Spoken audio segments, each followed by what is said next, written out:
Hello guys, welcome to my YouTube channel, JPRT Vlogs. So, mayroon tayong gagawin guys na isang amplifier. Ito ay sa Sakura 730 guys. Ayan.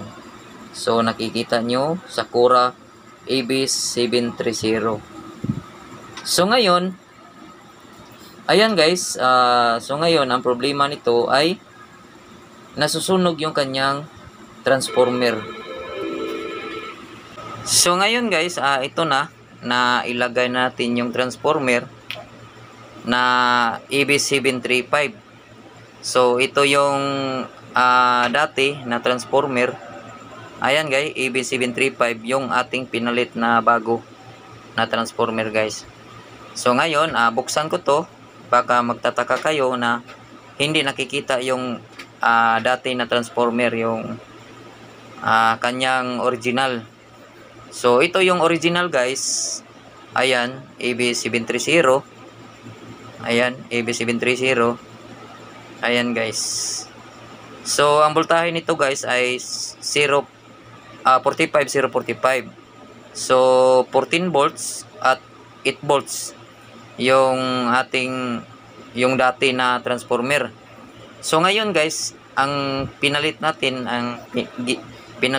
na transformer AB735. So ang kanyang voltahe niya guys ay yung 045 tapos yung kanyang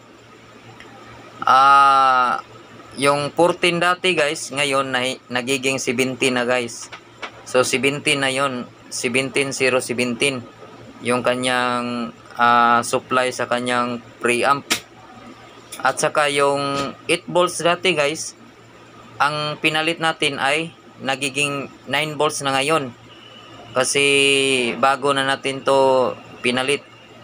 So akala ko na hindi gumagana yung ating pinalit na 735. So ngayon ko lang ito nasubukan guys na pinagpalit yung transformer na nasusunog, yung dati at saka ngayon yung bago. So ang dating 730 guys, yung dating transformer ay pinalitan ko ng 735. So ito yung dati na transformer. Ayan, 730 yung dati. So ayan, ito yung transformer na 730. So ang voltahe niya ay 14 volts, 14014. At saka 8 volts yung dati niya guys. So ngayon ito na yung ating pinagpalit guys na bago na transformer. Ito ay 735. So ang voltahe niya ay 45045, 19 volts at saka 17 volts at saka yung 9 volts. So yung dati niya 8 volts. So ngayon mag-try tayo mag-testing kung gumagana ba itong ating amplifier guys. Subukan natin. Kasi ngayon ko lang ito nasubukan guys na pinalitan ko ng 735. Akala ko hindi pwede. So pwede pala. Kapag yung amplifier mo mayroon siyang regulator sa kanyang preamp. So ayan, nagsaksak na tayo. Sinaksak na natin yung transformer. At i-power on natin guys, push button. Pindutin natin yung push button, ayan. So gumagana din siya guys. Ayan, so nakikita nyo umiilaw na. So wala naman siyang nakikita natin na umuusok dito.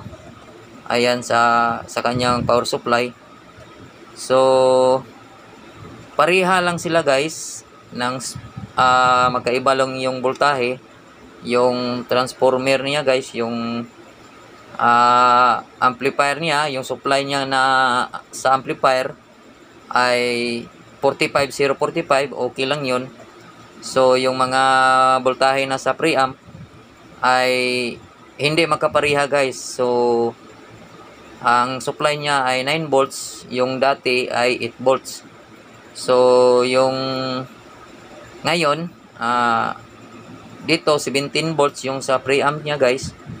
17 volts ang supply. Yung dati ay 14 volts. So okay lang siya guys kapag mayroon siyang regulator na nag-supply sa preamp.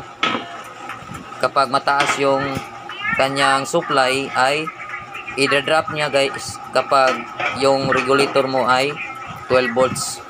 So kapag 12 volts ang supply mo, yung regulator mo 12 volts, yung supply mo ay 17.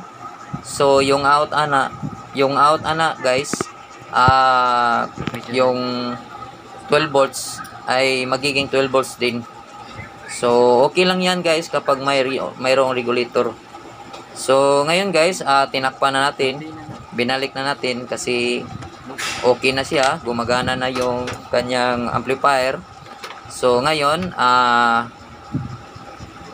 ibabalik na natin sa may-ari guys. So doon na tayo mag-testing kasi ang sira lang ito ay yung transformer ay nasusunog lang. So ayan, bali natapos na yung ating ginagawa. So ngayon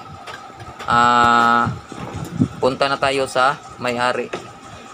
So ayan, nakikita nyo, bali ito ay tapos na. Tapos pagkatapos nito ay ayan, Sakura yan. So okay naman. So ito ay dadalhin ko na doon para mag-testing tayo. So ngayon, ito na guys.